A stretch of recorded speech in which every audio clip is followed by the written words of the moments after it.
If you cannot keep time with your employer, you have basically dismissed yourself. I mean, it's just as simple as that. For those who came late, who are members of the executive, I will be expecting a written explanation, and it should not include matters of traffic.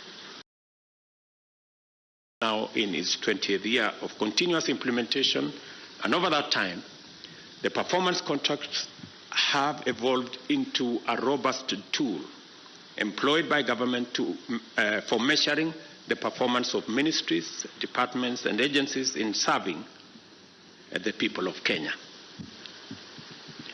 I don't know whether it is because these performance contracts have been going on for 20 years that many people maybe mistakenly think that it is a ritual. And that is why people resort to the old incompetent excuses that there was traffic for them not to be in a public, the most important public function. We have a job because we have a contract. If you cannot keep time with your employer, you have basically dismissed yourself. I mean, it's just as simple as that. So, for those who came late, who are members of the executive, I will be expecting a written explanation, and it should not include matters of traffic on why they do not take these performance contracts seriously. Because if you do not take this performance contracting seriously, it means... This is a move that I really enjoy today. This was one of the things that I've been waiting the President Ruto to address. You know, if you're given an opportunity by the people of Kenya to hold a certain office, well, we can say not directly the people of Kenya, but the President of Kenya gave you that opportunity to hold that seat. You, on the other hand, decided, you know what, I already have a seat, I have a position, I'm earning. I won't go to this performance, whatever thing.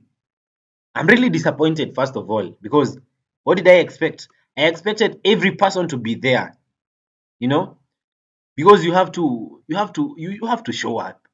That is the least you could do. You have to show up. You have to show up and show that you have been dedicated to work for Kenyan people. Now, this is the point, yeah? That is the why the president is not happy. You cannot say traffic. You're going to meet the president, your boss, and you say, oh, I'm stuck in traffic.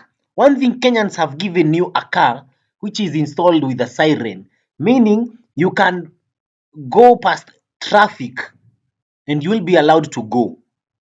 Then why you saying you're stuck in traffic? You're being allowed to pass. Maybe if it's we can allow if you are doing something more serious than this. If there was an issue, an urgent issue in your area of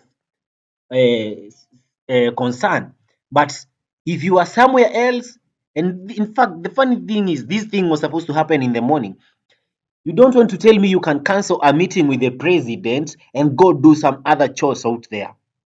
You should, in fact, you should be there before the president. So coming late, interrupting the president. Aye. So these guys were locked out. Some members of the executive, including some CSs and other members of the executive. And the president have told them, as you have heard, they should bring in a written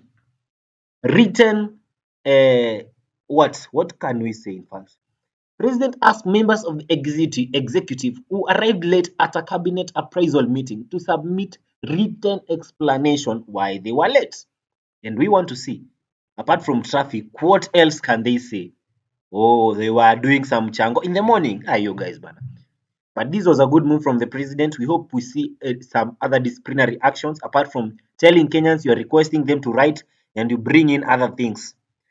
This was a good move and we really appreciate such moves. It gives Kenyans uh, the chance to be chill and have what can we say? they see that the president is able to do the duties they have assigned him.